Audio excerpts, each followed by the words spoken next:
Hey friends, if open, print, edit, context menu items are missing in Windows, then please watch this video. I will guide you to the resolution.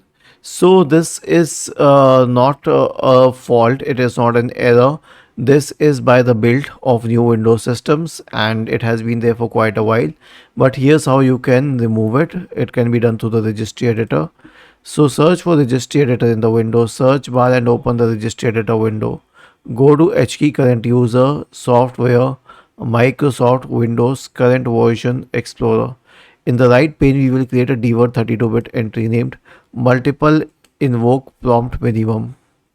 Right click in the open space, select new dword 32-bit value, name it this. Double click on it and change the value data to 16.